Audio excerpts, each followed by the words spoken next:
Paul, look at us. We're on time. We're on time. There we go. And it's working too.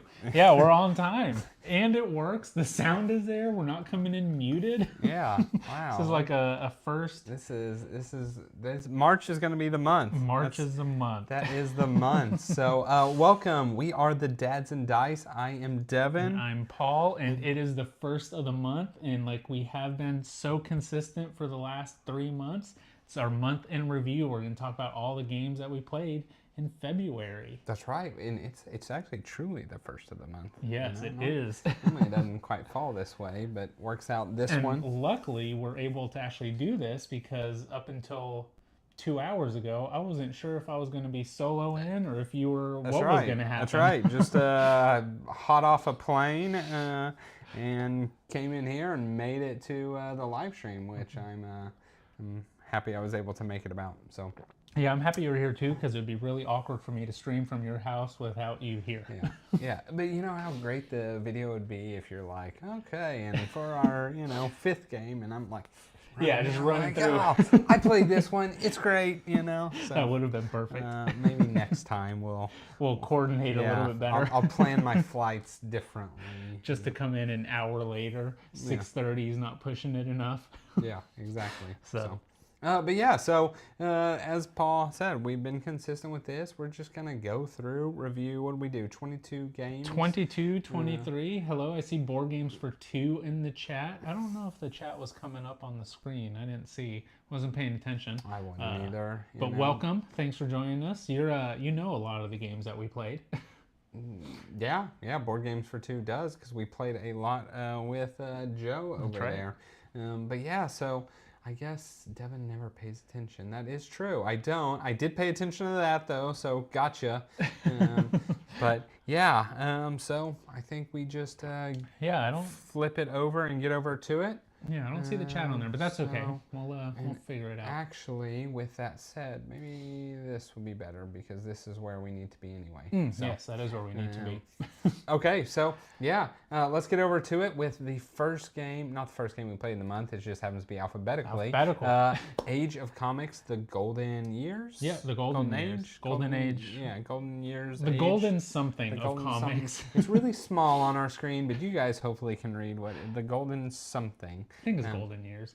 Yeah, so Age of Comics. This is a little worker placement set collection. In a way? Yeah, in a way. So you are, the idea is you are a publisher trying to produce the best comics and collect the most fans, right? Ultimately, fans is what it's going to be about. You are going to be trying to build up the hype of your different comics that you're making, and there could be romance or sci-fi westerns, and you're building up the hype, and you have to find an artist, and you have to find a writer, and then you actually have the idea of it, and you get these little idea tokens, and once you have all that, you can send it off to publish, and if you're special, you can put it in colored ink, and there's just all kinds of ways of scoring victory points. And then you have this little kind of map where you do some sales. You're out there trying to push hey, I think I'm going to be doing this sci-fi comic in the future. Are you interested in buying it? Kind of thing, building that hype again, right? Yeah, exactly. And honestly, it's just it's a pretty cool game. I think I enjoyed it. Yeah, this one was really fun. What really caught my eye on this one was the theme.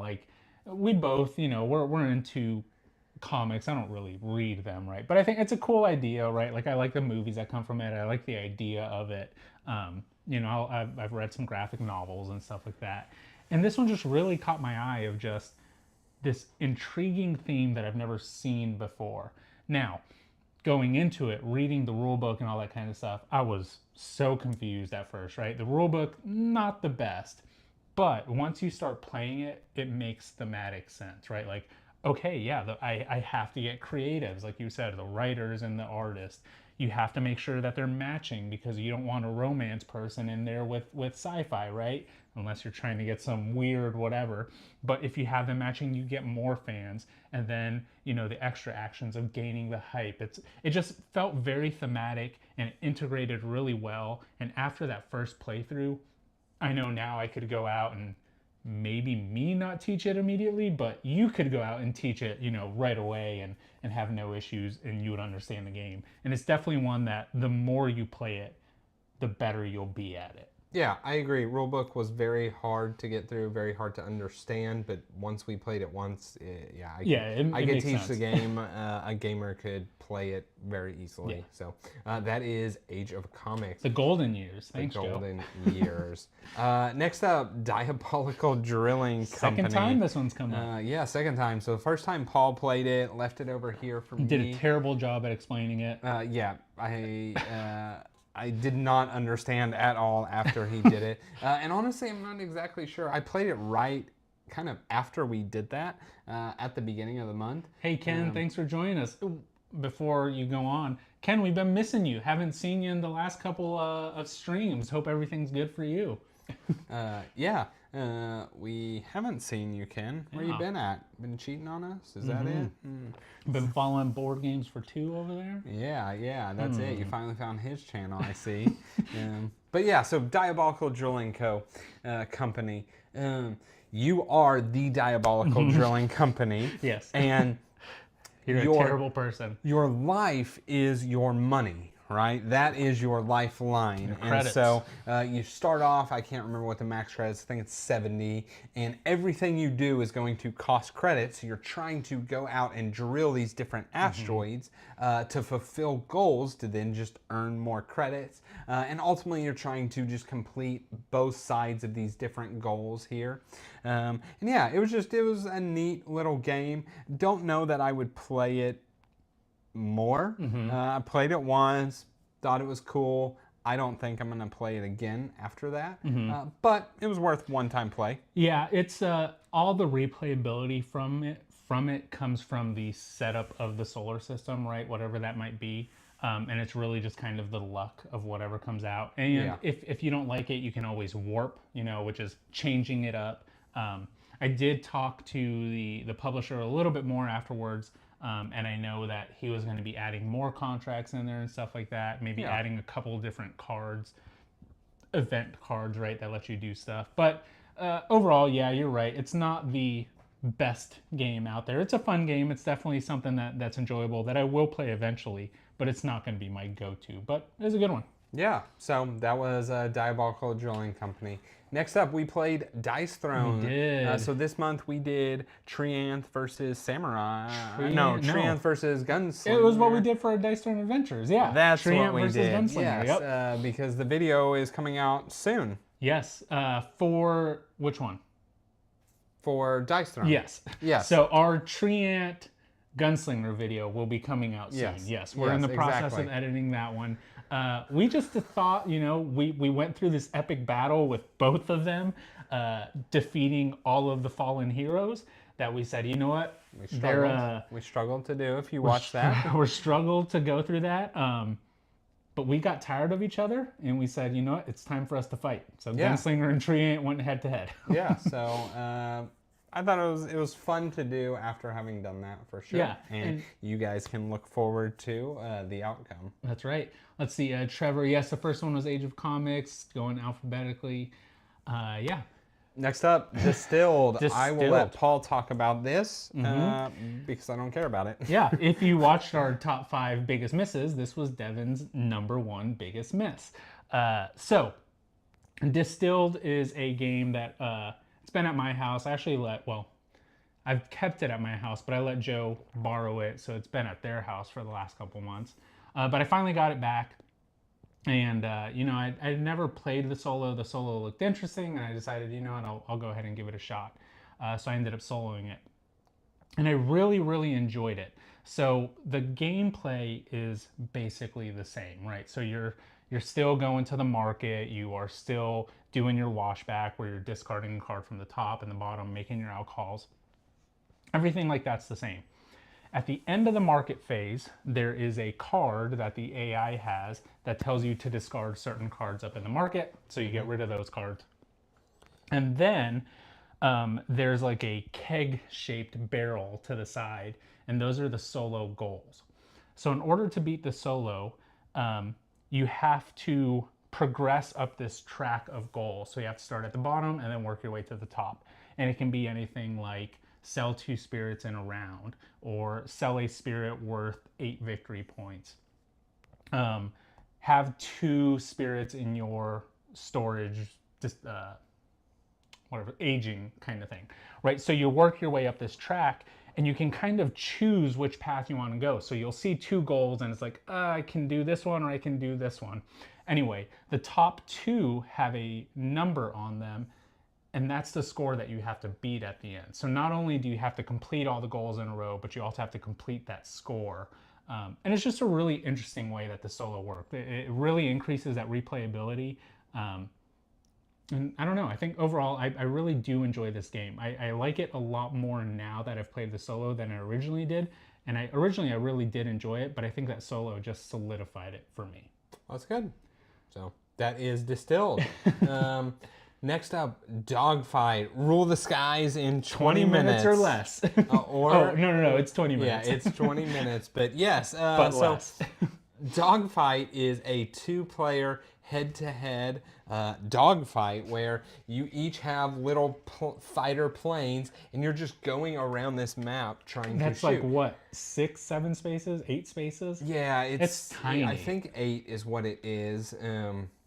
And so it's going to be kind of a secret movement type of thing. Each player has 5 little tokens, and they're all numbered 0 through 5, and that's how many spaces you go. And then they'll have kind of a shot, or how many shots they're going to attempt to shoot.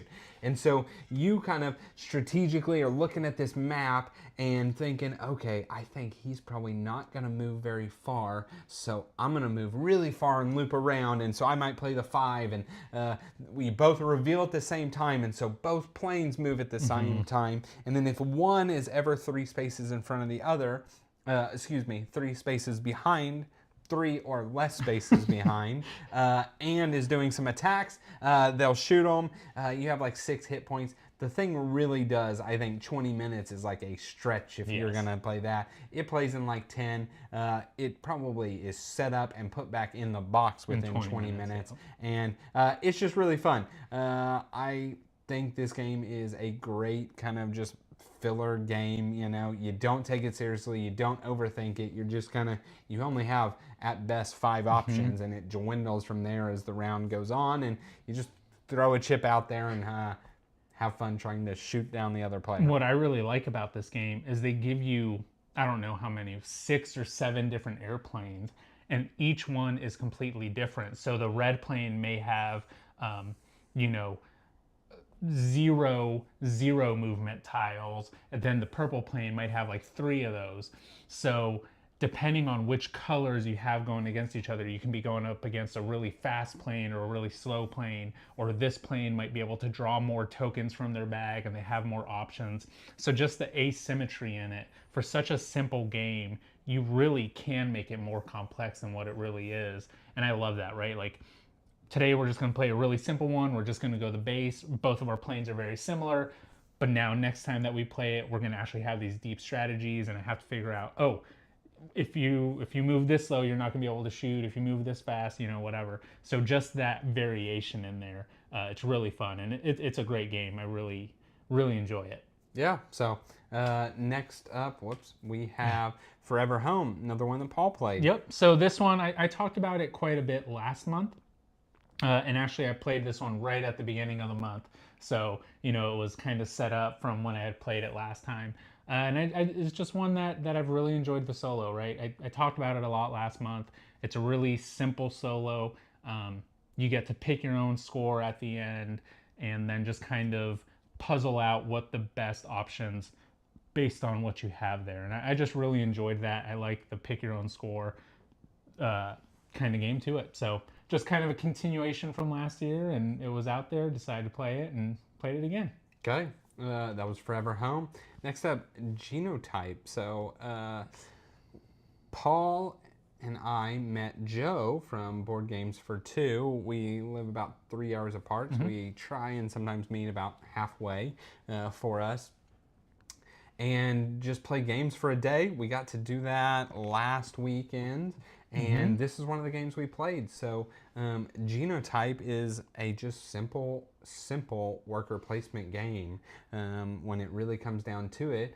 And every round you're going to be placing out your workers, and then once all of your workers are placed and you've done kind of all your actions, you are then going to be trying to do what is the meat of the game, and it is drafting various genotypes.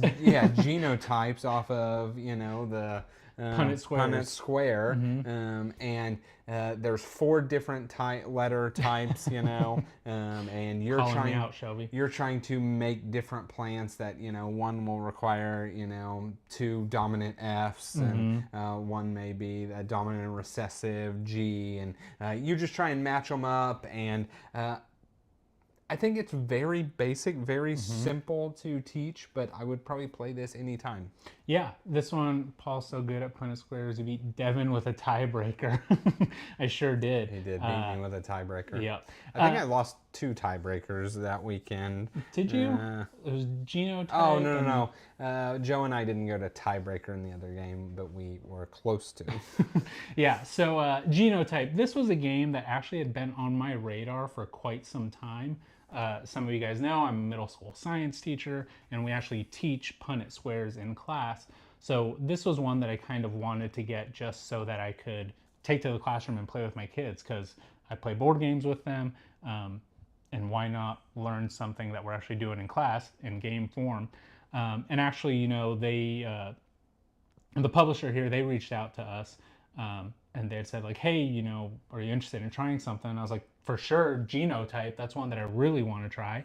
And I think it lived up to its expectations. It's not that deep of a game like you mentioned, but thematic wise, it does what it's supposed to do. Like it goes into Punnett squares, into genotypes, phenotypes, all the different types of traits, the heterozygous, homozygous, like all that stuff that I need to teach the students. It does it well. And that's kind of what this whole publisher is about, is making games that are going to teach you something. And they did it really well with this one. Yeah, I would put it in that kind of category of not a game you necessarily need to own. I'm not going to try and oversell you on this is the best worker placement game there is. But if you're any kind of interested in, okay, let's call it science, or specifically this type of science, they do it well, and it was fun enough to play. So that was Genotype. Shelby, I'm drinking water here, and then I've got tea here, because my throat always kills me on Saturday mornings after these lives. But it's a little bit hot and I'm starting to sweat, so I got to stop drinking that. I think I accidentally picked a not English that is not cover English. there, but we played the English version. Paul played the English version of Guild Academies of Valeria. Same cover, different text. So just imagine this as Guild Academies. Guild Academies. Can you pronounce that one? No, it's too small for me to even attempt, but I think it's Gildenschullen. Gildenschullen. I got it over here. Von Valeria. I think it's German. That makes sense. Or Dutch or something like that. Yeah. I when making this list, just now realized I picked the wrong picture. So that was my B. We made a video on this one towards the end of last year. Yeah. And honestly, this one probably would have been on my top new to me of 2023 if we hadn't played it so late in the year. I really wish I would have played it a lot more, and now I've had the chance to do that, the opportunity to do that. So I actually got to solo this game on the day of the Super Bowl. My wife was at work. I don't care about football. I had it up on my table and I just ended up playing it. This game is a dice drafting game, pseudo worker placement game where you are trying to build out a school. Your dice represent students. You're trying to increase their knowledge by doing certain things with the mitigation, with magic. And then you send them off to quest to fulfill contracts, basically, is what it comes down to. The game plays in 4 rounds, and what I really like about it is that it's very tight. It feels very tight from the beginning. You're only drafting 3 dice.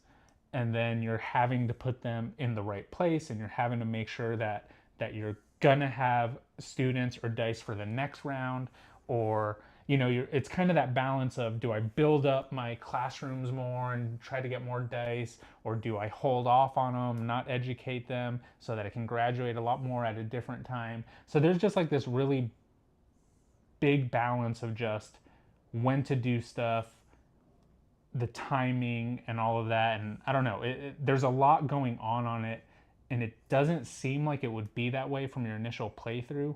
But the more you dive into it, the more you realize that it's actually a very deep game.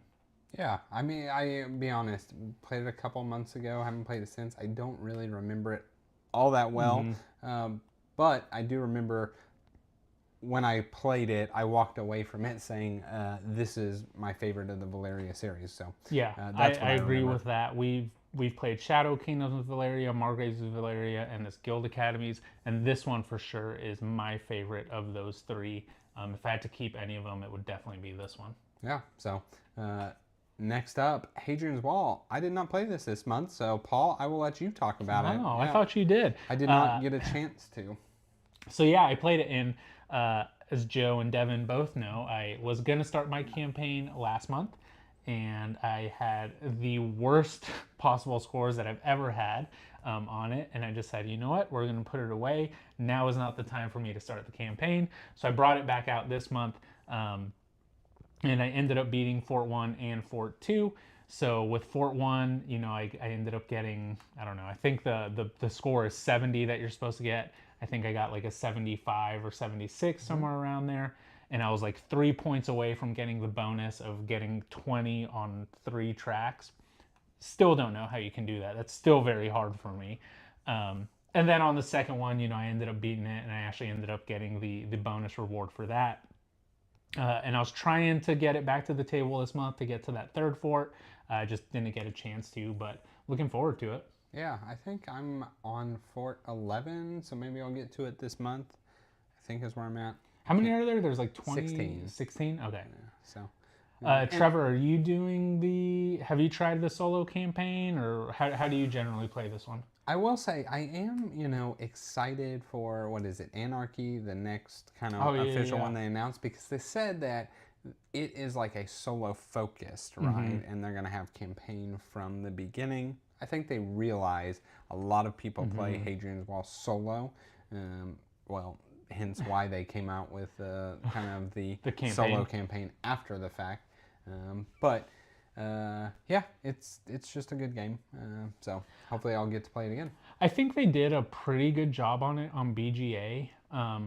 The only thing that really turns me off from it is the fact that, like, in order to really do well with it on BGA, you need to have everything planned out before you begin, because the undo button on there, it's like one step back, right? So like, if you're just kind of going in and just kind of doing stuff, and then you're like, oh wait, no, let me retcon that, let me go back like 2 steps, that's not what I want, you can't. And that's the one thing on BGA that really gets me, because I mean, unlike you and maybe Trevor, I like to go into that game and just kind of throw stuff around and figure it out, and that's probably why I can't get 20 in 3 categories, right? Yeah. So yeah, one of those forts you got to max out a category, so yeah, go for it. I have maxed out one category. I think you max out Renown and I think it's just a bonus. Yeah. Well, I guess the 3 is also a bonus. Yeah. The purple versus red bothers me. I think I have the purple ones, you have the red ones. The red ones were in the new printing. I honestly couldn't tell you what color I had. Yeah, it's a colorblind thing. You also can't undo a move after someone gives you a soldier or a resource. It's pretty terrible. Yeah. Yeah, that's the one kind of off-putting thing about it online. Isle of Cats. Paul, let you also talk about this one, because Yeah. I have not played it in years. So Isle of Cats, this is a polynomial tile drafting cat saving game. Live streamed it last week. We couldn't get together because that was actually the next day we went up to Oklahoma to meet up with Joe, and didn't want my wife to be alone 2 nights in a row, or 2 days in a row, more because I don't want her to be upset at me. But ended up playing it with her, and it's a game that her and I played quite a bit on BGA actually, and haven't gotten it to the table in some time, and we just decided, you know, hey, why don't you live stream with me? You know this game fairly well. We can just play it and go from there. And honestly, I kind of forgot how much I actually really enjoyed this one. You know, the drafting back and forth, that's better than with more players than at 2 players. I think any drafting game, right? But just being able to, again, kind of going back to Forever Home, pick what you're going to score, right? You see the layout of your board and you can say, oh, I have this many cats, I'm going to play this, or I have this much, I'm going to do this. So I really like that aspect of it. Plays fairly quickly for what it is. And then overall, just a good game. I really like it. Yeah, I don't have much to say because I honestly don't remember it too much, but we are going to get to a polynomial game later that I think replaces this and a lot of other polynomial games for me. So that's with Dads and Moms and Dice. Yes, Moms and Dice were there, or Meeple Mom was there. Yeah, so It's a Wonderful World. This, talk about drafting games, another drafting, very quick little engine builder, and I played it solo. So I'll talk about the game first. I think this is a wonderful engine builder for what it is. It's going to be quick. It's going to be an hour, and you get to do your engine. And I think the game ends at the right time. 4 rounds. I've always said I think anybody that was going to win in the 4th round would have just won in the 5th round as well, because by that time you have your engine flowing. And so it's perfect. It's the person that makes the best engine. Solo, I think, was completely garbage. I will never play the solo again. It just wasn't. It's a beat your own score kind of. Not even. I honestly can't even remember what that was. I just remember it wasn't very good. Yeah. I think not having the player drafting, not having the competition for the different resources, and trying to beat other people at producing the most. It lacking all of that stuff just made the solo, I'll never play it again. It was completely worthless in playing. But other than that, it is actually, I think, a great game. Yeah, I'm not super big into engine builders, not as much as Devin is, but I really do enjoy this one. You talking about it ending after 4 rounds, yes, I do agree that's the right time for it to end, but it gives me such oh, I just want to finish, oh, just give me one more hit, right? Just a little bit more, and I could produce this much more stuff, and I can build this many engines. But you're absolutely right. I can do that, but so can you, right? Yeah. And yours is probably better than what I think have at that point. It rewards, person that builds the best engine, and it knows when to cut it off and not make the game drag. So. And I think this is one, I've been saying every move matters. This one, every move matters. The cards that you discard, that you recycle for ones, the ones that you have, if you have cards left over at the end of the game, you messed up somewhere, right? You don't want anything left over. You want to be able to use everything in there. And Joe says it does play real good at higher player counts. I think it goes up to 5, maybe 6 possibly with an expansion. I thought it went to 4, but I could be completely maybe wrong. It is. Yeah, I don't. Maybe with an expansion it goes up, because I know it's got a couple expansions. It says 1 to 5. 5. Yeah. So it's a good game. The 2-player I actually enjoy because I always think a 2-player drafting game is pretty strategic, right? You get to mix the cutthroat, hate drafting with also the risk of passing something, hoping it'll come back to you. So I like it. I do like it at all player counts. So. Originally, this game was sold to me as a 7 Wonders meets Terraforming Mars kind of game, right? The 7 Wonders with the drafting, and the Terraforming Mars with the building out your kind of engine, your actions and stuff like that. So if you like those 2 games, or if you're interested in that, highly recommend it. Yep. John Company 2nd edition. So another game we got to meet Joe and play. So John Company is a game about controlling John Company. Very terrible theme. Yes, very bad. I guess bad theme. It was no, it was a bad. It's implemented well. Yeah, the theme is done great for the game. The subject matter is not good. The subject of the theme is rough at best. It's what England does. It is strictly a negotiation game. So you are going to be controlling a family that is a part of John Company, and the goal is ultimately to have the most power and prestige. So you will be vying for different positions in the company, and every position kind of intertwines and works with each other. So not only are you kind of negotiating for your position, but you're negotiating for like the things it's going to do, or how much money you're going to get, or just all kinds of things. And so I don't want to say it's a semi-co-op because it's not really, although you are needing kind of John Company to do progress. It's pretty cutthroat too, Very. right? And so it's all about reading kind of the current layout and environment of the game state and negotiating your way into the most powerful position of that. And yeah, that was John Company. Yeah, it's Trevor says, Worley does a good job of making complicated themes. He definitely does. He makes themes that like wouldn't appeal to us, right? But he makes it in an interesting way that's like, oh, I am invested in this now. This game made me realize that I don't like negotiation in games. And it made me realize that I'm not a cutthroat person whatsoever. Devin straight up lied to me and tanked the company when he promised me he wouldn't. And he has no problem with that. And I'm still thinking about it, right? Yeah. And then... and it's a game, right? It's fine. That's the game, but that's not what I like. I did not enjoy that. The game is a wonderful game. I know exactly who it's for. The people that are into that kind of game absolutely love it. Realized it's not for me. But yeah. Let's see what Joe's saying. Yeah, Paul's a teacher and he cares about people, and I am strictly in the business world, and I separate business and personal in basically all aspects of my life. So I have no problem being cutthroat. We played with Joe. Joe is saying he completely loves it.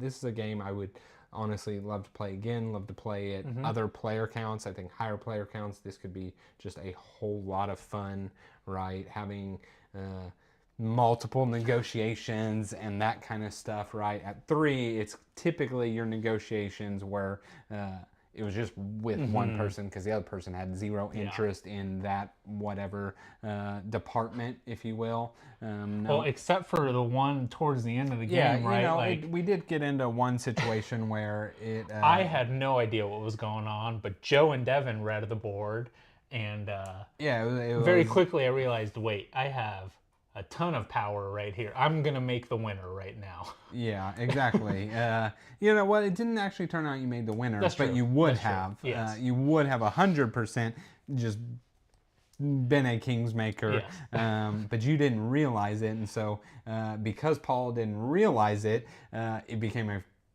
rough negotiation. I actually shouldn't have had to give anything for it. You should have known what you were doing. But anyway, that was John Company. We're talking about it. It was fun. Yeah, it was definitely a fun experience. Yeah, again, it's a game for a specific type of person, and that person's not me.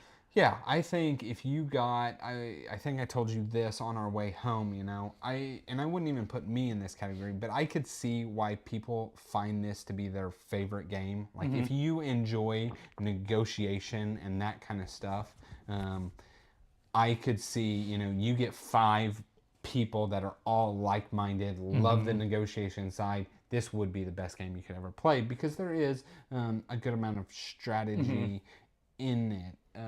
Not overall strategy, but very tactical strategy in it. So I think it was fun. Yeah, so. And plan on live streaming that one, I think, at some point. Yeah, so I'm going to try the solo probably this month. We'll see. I don't have any idea how it's going to play solo. Yeah, I'm really interested in how the negotiation works. It has a rule book as thick as the regular rule book for the solo play because you have to do, it's a if this then that type of thing in all situations for where the solo is. So that makes sense. I guarantee you it'll be a very slow solo play for sure. But, slow and long. Yep. Lightspeed Arena. Look at this. We'll laugh at this one. Yeah. So this is Joe Boards Game for Two is very good at finding light filler games. Just a game that's like, I'm not even going to explain it to you. Do these things. Silly filler games. That is like Joe's wheelhouse. He knows, we're going to play a John Company. We're going to fry our brain, and we need something after that before the next one, and that is what Lightspeed Arena was. So it is a quick action game. You have 3 asteroids out there, you have 3 home bases out there, and you have this entire board, and you have a 15-second timer where you're going to be drawing one of 8 ships. One of 8 ships, numbered 1 through 8, 8 being the most powerful. And you're going to place it somewhere out on the table. And hoping your guns are pointing at something that's not you. Yeah, and you're trying to destroy other ships, destroy other people's home base, hit the asteroid. Anything you hit that's not you is worth points.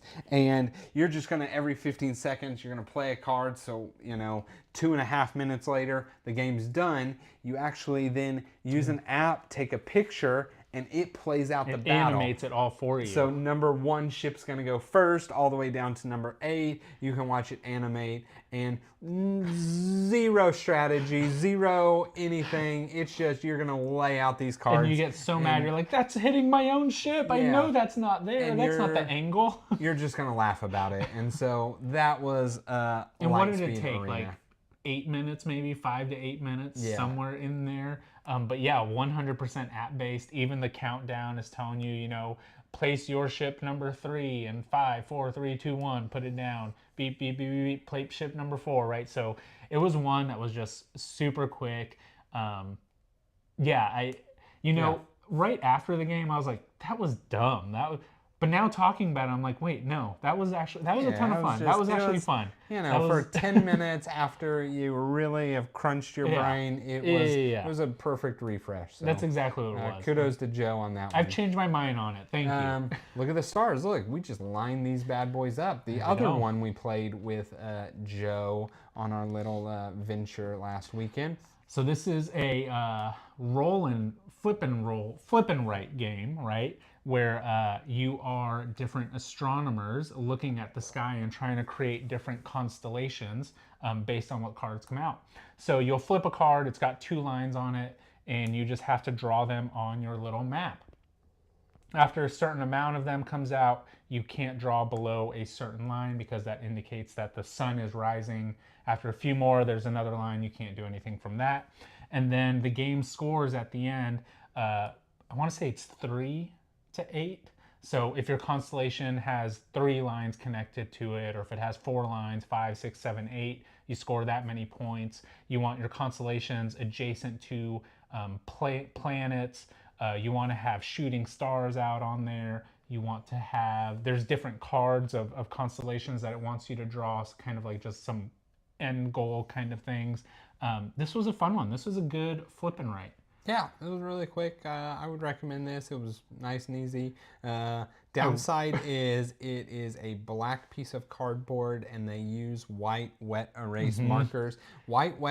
Any kind of wet erase markers Twilight Imperium are great because they really do pop. They are not great because cleanup of them is a complete nightmare. And not even just cleanup, like, oops, I messed up. Let me spit on your board really quickly to wipe that off, right? Yeah. And this was a game that I had to wipe off a lot on. I don't know what it was about this one, but just drawing those 2 lines messed with me so bad. There were so many times I was like, that's not that. No, that's not that shape. What are you doing? And I think we were talking about it on the drive home. It was like, there's so much open space that it's just like you're overthinking it. That's really what it was. Yeah, really. But yeah, that was. It was a fun one. It was, I think, it took us 20 minutes at most, and yeah, it was a good little flip and write. The Magnificent. Did we stream this? We or live did we streamed record this one. Okay, Nope, we live streamed this one. This is a game that I went into thinking was so much simpler than it was. And it is simple, very basic mechanics. Simple. So you're running a circus? I don't know. Are you a clown or what are you? I think you're running a circus and you're promoting different acts. You have the performers. Yeah, you're like promoting different acts and then actually doing those acts and whatnot. And it is it's a little bit of everything, right? You got your polynomial placements and trying to fill out a board dice drafting and contract fulfillment. Yeah, exactly. It kind of has a little bit of everything, but really it's very simple in that there's only 3 actions you can do. You can either travel around this board, which is kind of your resource collection. That's what the board is for. It's there to collect resources. Whether it's the gems or the posters. Yeah. You can place polynomial tiles and covering bonuses to get additional resources. Yep, exactly. And then you can do performances based off those polynomial tiles that you placed. And the neat mechanic of this game is the dice strength that it has. So every time you take a dice, the pip value is its strength for that color. But if you've drafted any other dice of that color, it then adds to the strength. And it's just a really cool mechanic. You want to do stronger stuff. However, you do have to pay a cost for it. So I think this was actually a phenomenal game. I bought this thing for like $4 or $5 on some sale. Asmodee end of the year sale. They were trying to get rid of games. Honestly, knew nothing about it. Saw the cover. That kind of was like, I like magic, and it kind of looked like a magician. And being magnificent, sense, it was like, magician, magnificent, okay. But I thought it was a really good game. I think thematically it actually makes a lot of sense, right? With the circus, going back to all that. I think the dice are supposed to be your workers, right? So like your orange is a certain type of circus act, and green a certain type of circus act. So like that pip value is their experience. So you're trying to pay them more based on their experience, right? So this one has 6 years of experience plus this 3 years, right? They're doing a lot for you. So if you go into any UE game where you have to feed your workers at the end of the round, it's basically the same concept here. And I just thought that they did it in a creative way instead of just you're starving, here's food, right? A little bit different way to do it, same mechanic. You looked so much deeper into that theme than I ever did. But cool. Makes sense. Yeah. Right? Paladins of the West Kingdom, probably my #1 favorite game, and I did not play it. So Paul, take over. Yes. Funny enough, I wanted to solo Viscounts of the West Kingdom this month. I had thought about that, early on. And then I got to thinking about it, and I was like, you know what? No, I think I want to do Paladins. I haven't played that in a while.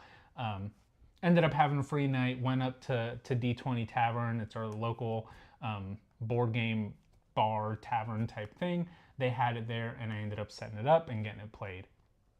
This one, for a while, this was my least favorite of the West Kingdom trilogy, but it has moved up to that second spot.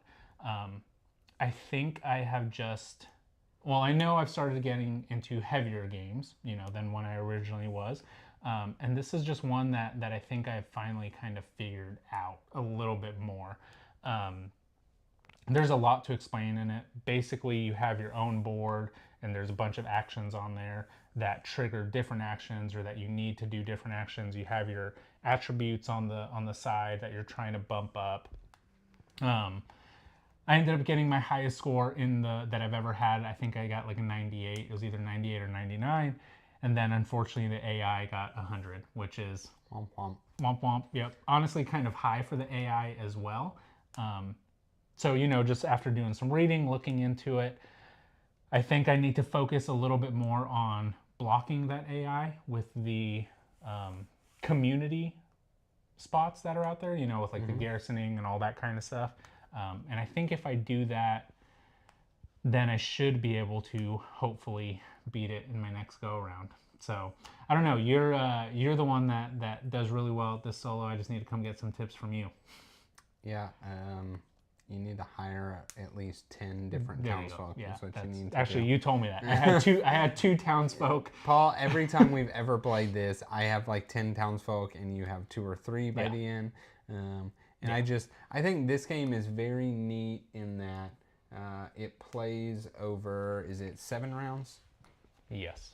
I think 8. It's 7 or 8 rounds. Yeah, something like that, 7 or 8. It's 7, I think, right? There's 3 of those, 5 of those, and number 3, they both come out. Okay, yeah. So 7 rounds. And it's very interesting because truly the first couple rounds can be used as solely setup. You're not actually scoring points. You're not actually doing anything. You're setting up, and really it's kind of finding when do you flip the switch and start actually doing stuff, right? Is it in round 3? Is it in round 4? Is it a mix of round 3, right? And then there's so much planning with the way the deck is. I just love it. I love this game. Yeah, so it's great. Yeah, it's a really good one, and it's one that you can just dig in and try different strategies, right? Like there's not always going to be the optimal way to do it. It's just kind of based on what's out there, and you just kind of go with the flow. Yeah, it's a very tactical game, right? There's not, you can't really go into this game with a set strategy. Like I'm going to do this. You have to except for building your workshops. Yeah, you always have to build workshops. That isn't a strategy. That is a mechanic of the game you need to do. But yeah, that's it. Pandemic the Cure. This one barely slid made it in. in the Yeah, just made it in. I think I finished it about 10:30 last night.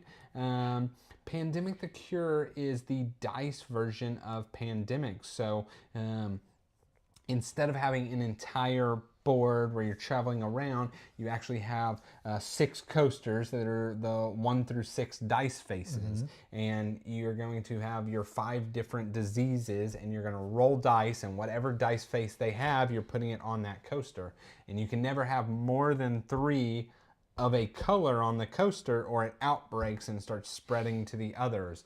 And so it's this management game of you take your actions by, you have 5 dice and you roll them, and they're very simple actions. It's either moving, it's curing, you have a special like character action, or you have I think it's called research, and that's attempting to find the cure. And so you research. If I research a red die, I actually lock that red die until I have enough to actually do the cure. There's kind of this rolling to make sure you actually do the cure. But honestly, I think I personally would never play regular Pandemic again. I would always play this perfect streamlined version of it.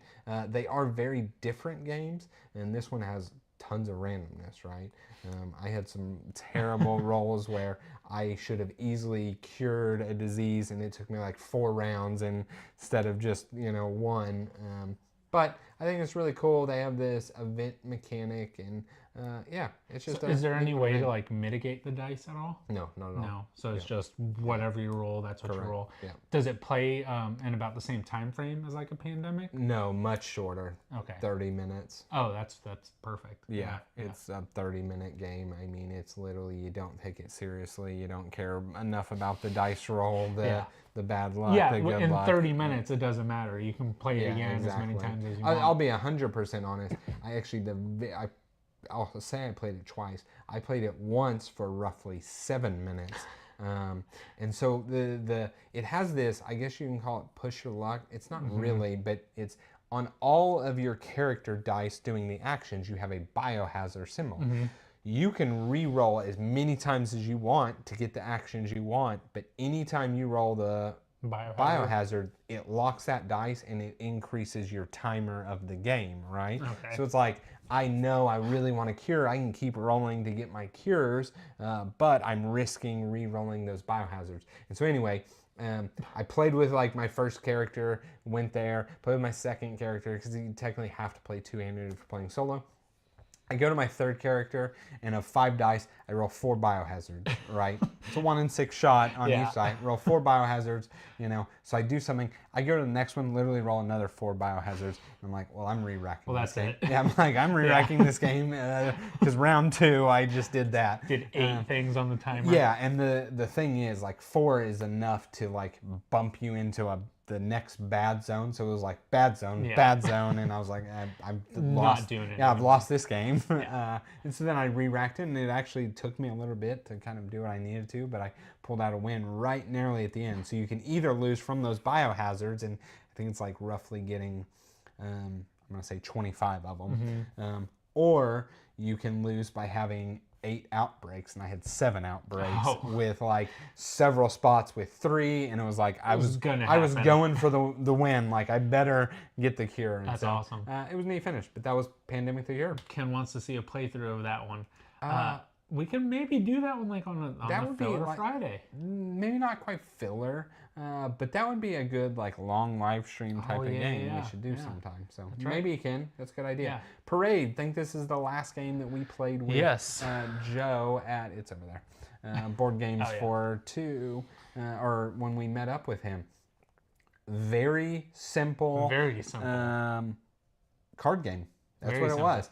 So in Parade, you are forming a parade with, as you can see, the Cheshire Cat and the Alice in Wonderland characters. And yeah, it's very neat. You're trying to score the least amount of points, but not everything you do, but when you play cards, you're going to be collecting cards, and those are points. And so there's 6 different suits, and at the end of the game, points are their face value. However, if you have the most of a suit, they actually are only 1 point each. And it is a very simple game, but I think a very wonderful mechanic of how it works, how the parade works. When you play things at the end, certain people are safe, and then you collect the rest. People don't, it's matching suits. The idea is, if you're dressed alike, they don't like that, It's, I wanted to be the only one with this outfit. That makes sense. You pull them out of the parade, It's the actual theme is that, and then when you play a card, you take all the numbers lower than that because they don't like being outranked. Because like, okay, I'm outranked there. I'm not the most important person, and you're wearing the same dress as me. And, so that's the theme. I actually think that's kind of funny. That is pretty cool. A very simple theme. You didn't explain that. I know I should have. A very simple theme for a very simple game, and overall it was actually pretty competitive. I was really surprised with this because I went into it with my own way of how to play this game, and then I looked at you, and you were doing what you could to collect the least amount of cards, right? Yeah. And that's kind of how I went into it, was like, that's how you win this game, is you get the least amount of cards. And then I turned to Joe, and he's got 30-something cards over there. Turns out he's trying to get the most of everything so he can flip every card over, right? And I was like, oh, that's also how you win this game. So at that point, I kind of switched my strategy, and unfortunately ended up screwing Joe out of the win. And I think we counted it.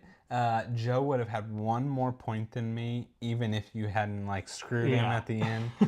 So I would have won either way. Okay. Just saying. So you would have won either way. But it was very close. It was a nice game. I did end up in second instead of third. So. I would say any of the games that we have talked about, I don't know how much this game costs, but if you ever find this game, I would definitely recommend buying this game. Yeah. This is a game that gamers and non-gamers alike It's a great game for a collection and just something that's quick and simple and fast to play. Yeah, I didn't grow up playing card games like I know you have, and this is one that I know I could just go out there and teach and be like, hey, I know you haven't played card games, because, most of them are like trick-taking and this and that, and I've played some of them, but I'm still not good at that kind of game, right? This one, not deep strategy, right? Just playing what you have, and it was a really fun one. Yeah. Raiders of Scythia. I think I played this pretty early in the month too. Got to solo it. This is a game that Paul and I both love, right? Yes. Like many of the Garfield games we love. Yeah. But we love Raiders of the North Sea, and this is just the updated version of it, the more streamlined version of it. So Raiders of Scythia is a very unique worker placement game where you are always going to have a worker. That's the big key of the game. So you are going to place a worker, do that action, and then you're going to pick up another worker and do that action. And it just has this that mechanic is just very neat, very strategic, right? of, ooh, I want to do this action, but if I place this here, it means Paul then could pick it up and do it. And do that action also. I really like that. And you're ultimately trying to build out this crew with fitted with horses and some hawks. And eagles, hawks. They have special abilities, and you're going and trying to raid out. I guess it's Scythia. Is that the place? I don't know where that is. Greece, I know and Greece all those other places. The top one. I think Persia is part of one of them. And so yeah, you're just trying to go out and raid. You want kind of your people sometimes to get injured and die, so that you can replace sometimes them, you or don't. They can do stuff. You're just trying to get victory points, and it's very cool. And you're collecting loot. Loot is victory points. You can then go do quests with them, and there's just a lot to it. The solo is actually decent. I wouldn't put it as the best solo of the Garfields by any means. But it's a simple solo. But yeah, it's a very simple solo. There's actually nothing that the AI does. They just actually block spaces, and then they can take things. They take raiding spots, they take questing spots, but there's not actually a piece or anything you're doing. You're just laying that out. And so, yeah, that was But I think that's pretty similar to the game, right? Because that's really what's going to happen with a two-player game is they're going to block your spots. They're going to take stuff that you may have wanted.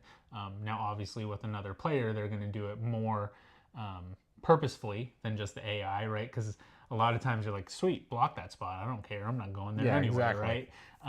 But the way that they do it, right, is they just give you that card, and it's like, if this is open, do this. If this is open, do this. And so it's just a very simple, do this. If not, do this. If not, do this. That's it. Move on. Get back to your turn. If you're on the fence about this or Raiders in North Sea, if you want to go all in on Raiders of the North Sea, that's the one that I recommend. Plus, like that one and the 2 expansions. If you're just wanting one of the games, this is the better base game, we'll call it, right? I think this one has some of those expansions built in, but not to the extreme of having the other ones. If you're just going to get one, this is the one. I agree with that. This one is just streamlined version of it. But when you have all the expansions of Raiders of the North Sea, there's multiple tracks. Yes. You get to balance, and I do think there's just a little bit more when you're doing it kind of all that way. But it's also a nightmare to set up. This is not. So yes. There's that. Talking about Garfield, we played Shipwrights of the North Sea. So we both backed this one on Kickstarter. We both got it in this month. I opened it up immediately, started playing the solo, absolutely loved it. I think it's a great little card drafting, I guess engine building in a way, kind of. You know, you're building out your buildings that you can do different actions with. Contract fulfillment with your little ships that you're trying to get. Has a little bit of everything. Honestly, a simple Garfield game. Probably one of the simpler ones that they've put out. But I really enjoyed this one. Yeah, it is still on the fence for me. That's the best way to put it. It's a drafting game. I'm just overall on the fence about it. I don't know if I completely love it. I don't think I completely hate it. But there's just not a lot of game for me, and that's where I really sit with it. Is I just don't feel like I have a lot of control. I do my drafting, and then once that's done, I just am kind of playing out the cards that I drafted, and there's not a lot of control. But that's just currently how I feel. Maybe that will change, so we'll see. Yeah, we did live stream this one, so if you're interested in it, you can go ahead and check that out. Why we don't have the Century games. So we actually do have the Century games. I have Century Golem, the first one, and I have Century Golem Eastern Mountains, I think it's called. I just don't have the third one. Honestly, Century Golem is probably one of my favorite games. It's definitely in my top 10 favorite games. I absolutely love that one. We do need to record a physical version of that one. We haven't. We've only done it on BGA. Yeah, we even played, I think, at one of the BGGs, the third one. We played the third one at BGG, yeah. I actually really enjoyed that one. I would really like to put them all together. Yes. Because we've done the first 2 together. Yeah, we've done the first 2 together, and they just have this really neat thing where you can modular put the games together. I think the first one is a great game. Yes. To me, it's if I was, choosing between that and say a Splendor, I would almost always choose Century. And if you play it with somebody that knows the game, it is quick. It's just this. Here's the gems. Here's that. It's a quick game. Yeah. So. Ken, probably on one of those 6-hour live streams that we'll do again. Yeah, that's 12-hour live streams. We'll see. But anyway, over to, did I skip something? Nope. The next one, Sleeping Gods, Distant Skies. This is something Paul can talk about. So this will probably be the last time that this is on here for some time. Kirsten and I finally finished our campaign. Took 17 and a half hours to do it. About halfway through, we actually decided, hey, let's do the long campaign instead of the short one. And basically, you're just finding 4 more totems that you have to restore. Overall, I very much enjoyed this game. It was a game that I was very invested in the story from the beginning.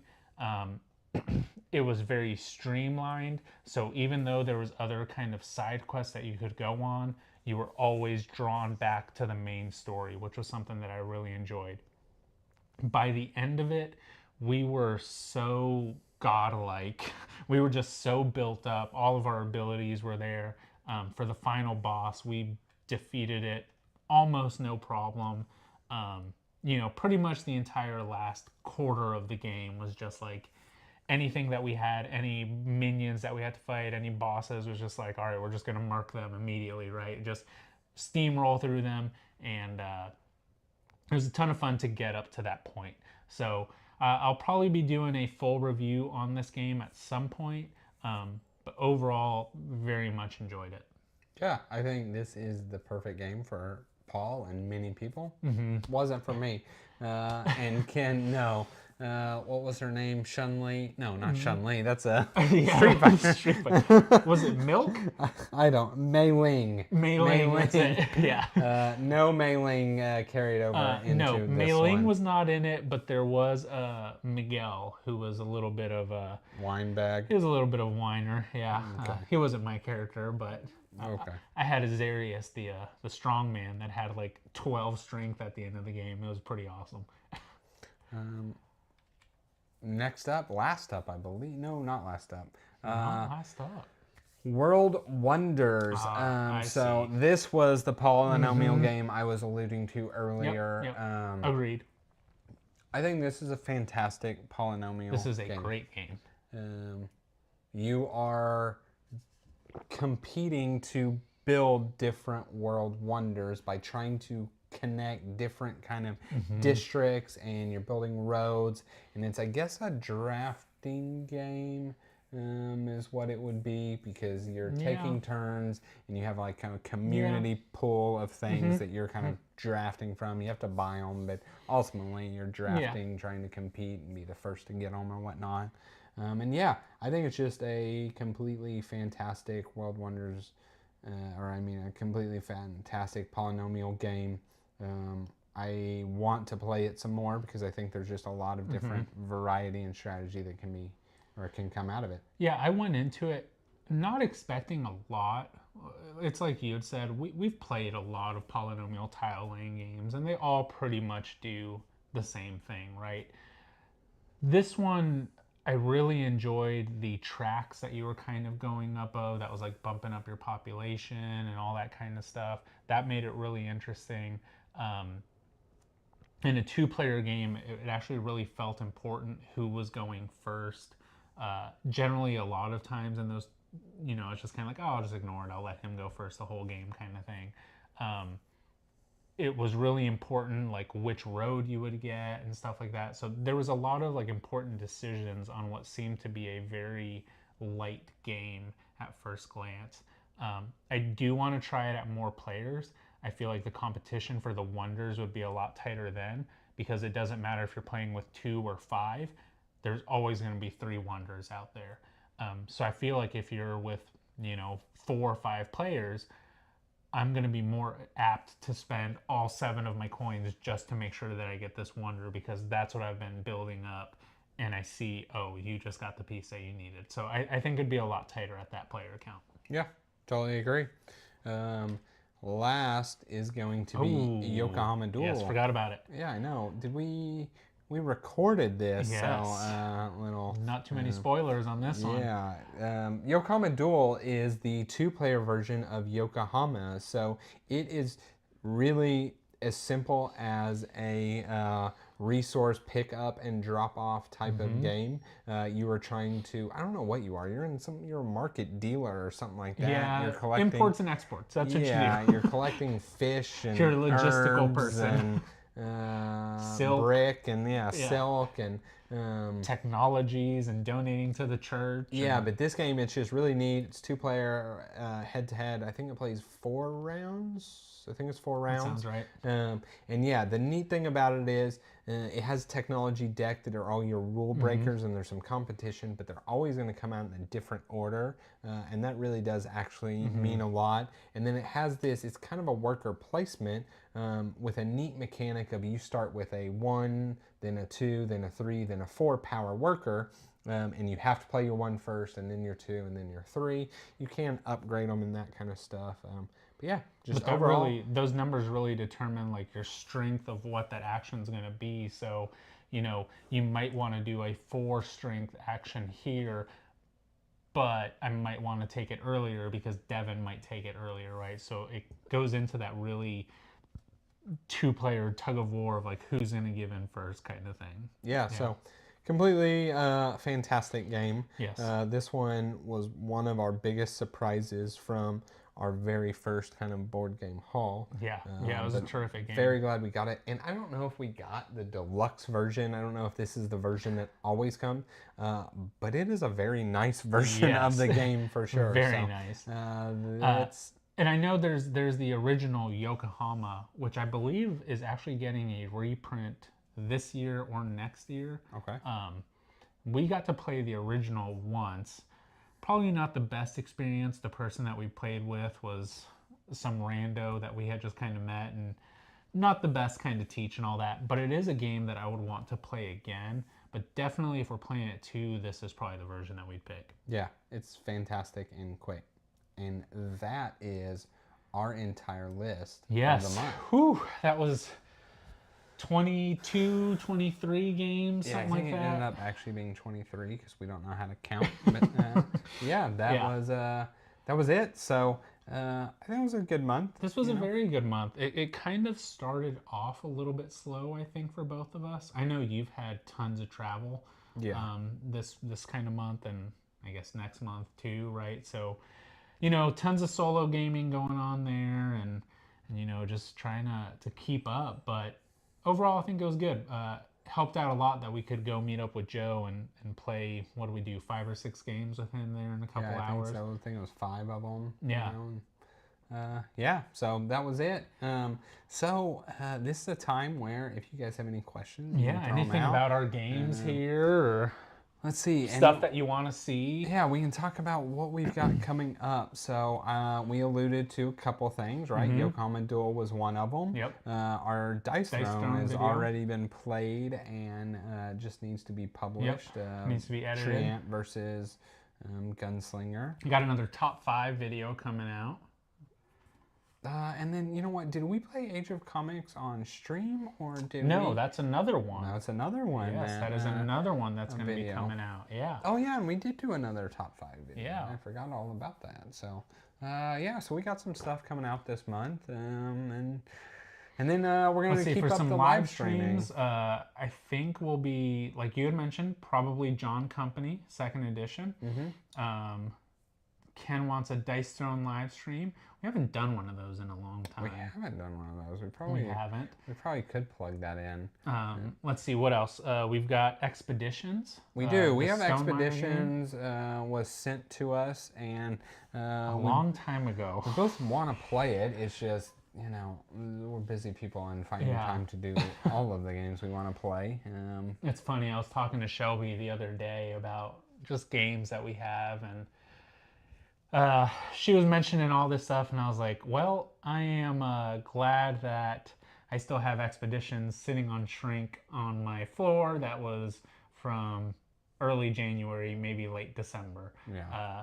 So I need to go get Lola to help me pop some stuff out. Yeah. Ken, doing tutorials is not exactly our strong suit by any means. There's people that do it so much better than us. Yeah, I'll do, a quick rundown right before we play, but it's just not our strength. We both realize that. And so I don't foresee us putting out any of those. It's also not really something I honestly have a desire to do personally, is make a tutorial of how to play. So yeah, Devin is good at teaching the games before we play it kind of thing, right? But it's more of a I can't teach games.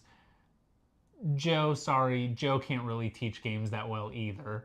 Right, so Devin's kind of the best of them. Yeah, I'm the one that ends up teaching, but I just don't want to sit down and make a whole tutorial video. With that being said, we have put out a couple shorts of, let me teach you how this game in 60 seconds kind of thing. We actually just did one for It's a Wonderful World earlier tonight that we'll put out sometime. So, if you're interested in those, we'll do the shorts because it's just a quick and easy, here's a little quick overview. And honestly, a lot of it has to come down to full transparency. Paul and I live roughly 45 minutes away from each other. These Fridays are a lot of times our only times together throughout the week. So we really have to think and pre-plan what are we going to do. And so kind of that time investment to do something like that when we have other boxes that we have to check. I don't foresee it happening. And again, to be completely transparent, we just want to play games, right? Yeah, that's exactly really it, right? I just don't have the desire to sit down and if we're getting together, I don't. The games really is the fun part, right? Do a tutorial, but I'm not gonna never say never. You never know. Yeah. One day. Maybe I can retire and just do this, and I'll make 1 billion tutorials. There you go. But, every day. Not right now. Yes. Let's see. This month we have 5 Fridays. We've got something planned for that 5th Friday. So, we're gonna keep up our streaming every Friday, and twice a year you get a special 5th Friday, and so we're planning something for that special 5th Friday. Should be a fun one, and probably a longer stream. Yeah, and also normal. I'm hoping it goes as well as we're wanting it to go. But we will. We'll see. That's for sure. We'll just say there's going to be more than one game, and it will probably be longer than our normal ones. We'll see. We'll see. Hopefully, if it goes right. If it goes well. We've talked about doing a. Let's see, when we hit 500 subs, which was almost 1,000 ago, we did a 6-hour live stream. Was it 6 hours? Yeah, it was 6-hour live stream. I think that's right.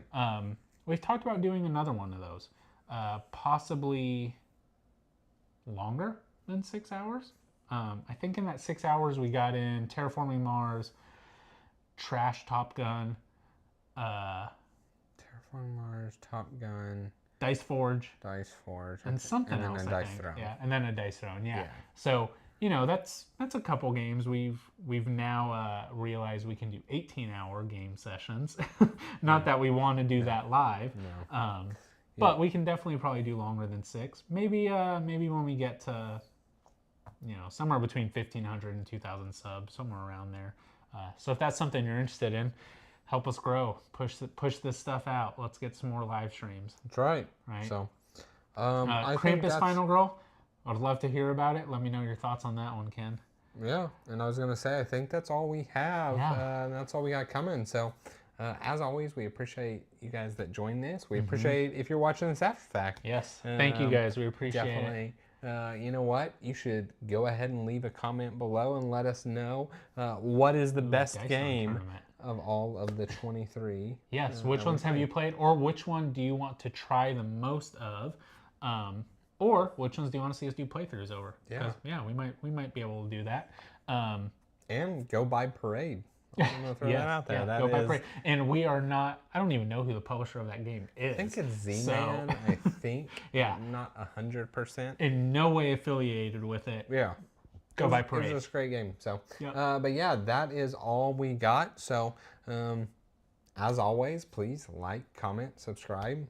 All those things help us, help our channel grow. See you on the next one.